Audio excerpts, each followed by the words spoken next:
The high one, the continent's tallest peak.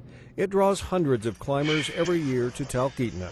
They get flown to base camp, and most climb routes that have been extensively mapped and photographed. It wasn't that way in 1913. Episcopal Archdeacon Hudson Stuck on the left and savvy outdoorsman Harry Karsten set out to change that. Also on the expedition, Walter Harper, pictured at the right, an Athabascan who worked for Stuck in Fort Yukon. Walter was Don Harper's uncle. He could speak Indian, so Hudson Stuck needed someone when he was traveling to these Indian villages to communicate. The group set out by dog sled from Kantishna near Wonder Lake in the shadow of Denali.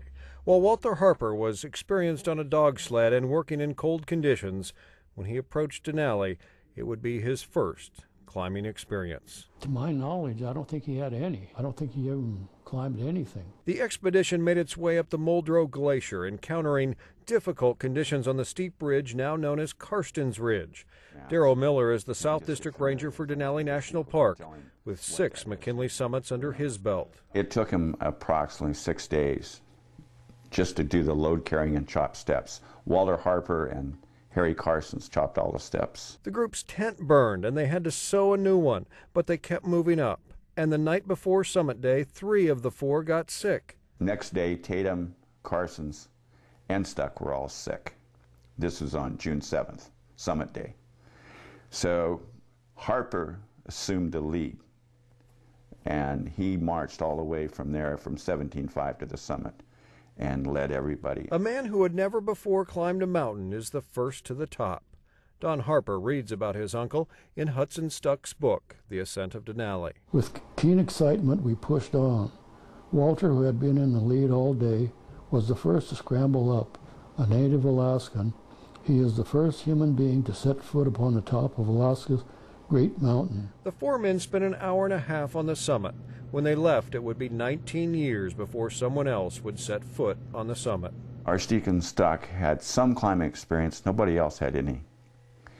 And then for them to have some significant problems, especially Karsten's Ridge, especially with the tent fire, and then just the ability, to get up that high and make that trip work was really a feat. They didn't have the fancy equipment, maps, and photographs climbers use today.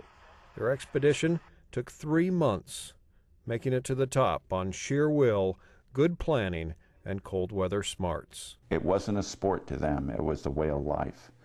And for many of us today, getting out in the cold is more of a sport. Or, it's not so much a way of life. So I think that really set them apart. We're going to ask Peter Karstens, the grandson of Harry Karstens, and Walter and Don Harper, the great nephew, I think, of Walter, nephew of Walter Harper, to say a few words.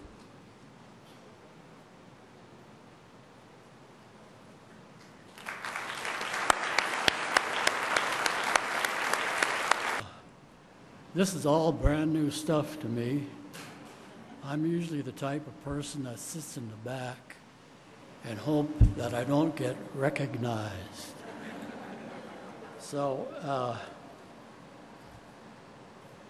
it's indeed a pleasure and an honor to be up here accepting this award on behalf of Harry Karstens, Robert Tatum, Hudson Stuck, and my uncle, Walter Harper. So all I can say, ladies and gentlemen, is thank you for honoring all these great athletes. Thank you very much.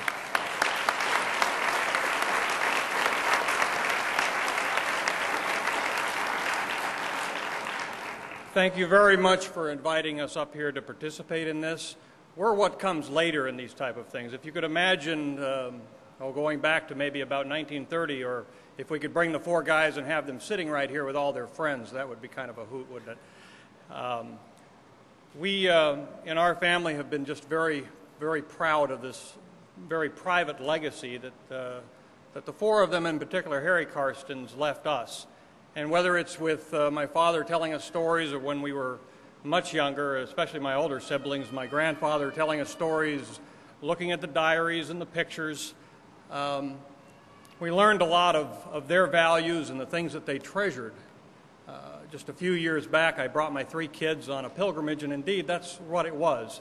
We came up the Alaska Highway and started in Skagway, and my oldest son, Peter, looked an awful lot like my grandfather at 18, who landed in Skagway, and we traced our way on up to Dawson, and it was quite amusing to look at this modern 18-year-old and think back of what my grandfather did in the Klondike Gold Rush. We made our way over to Eagle, then to Fairbanks, down to Nenana, where my dad was born, down to Denali, and stood on the remnants of the foundation of first cabin in Denali National Park and the place where my father grew up.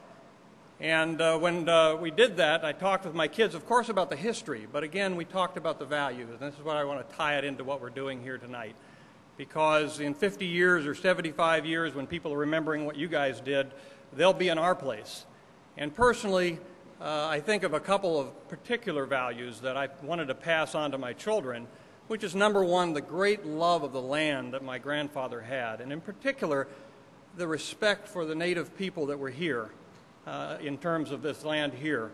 The other value that was very important to give to my children that my father gave to me was the fact that early Alaskans, in terms of the history of being part of the United States, had to be together and work together on everything they did just to survive. And indeed, these 4, as they went up the mountain and had to be together for 3 months in close quarters with literally climbing, as Stuck said, 60,000 feet, because they had to do everything 3 times to haul the firewood and the flour and everything else they took with them. But that indeed they had to put all their differences aside in a way that perhaps surpasses what we today do to build teamwork. Again, this is the legacy that if this organization is successful, then hopefully in 75 years, as we talk about some of these things, it will be in the same amount of respect that my family and the Harpers have towards the people that came before us. Thanks again for letting us participate in this wonderful event. And anything that we can do as you develop a building and stuff like that to help, we'll be very happy to do that. Thank you.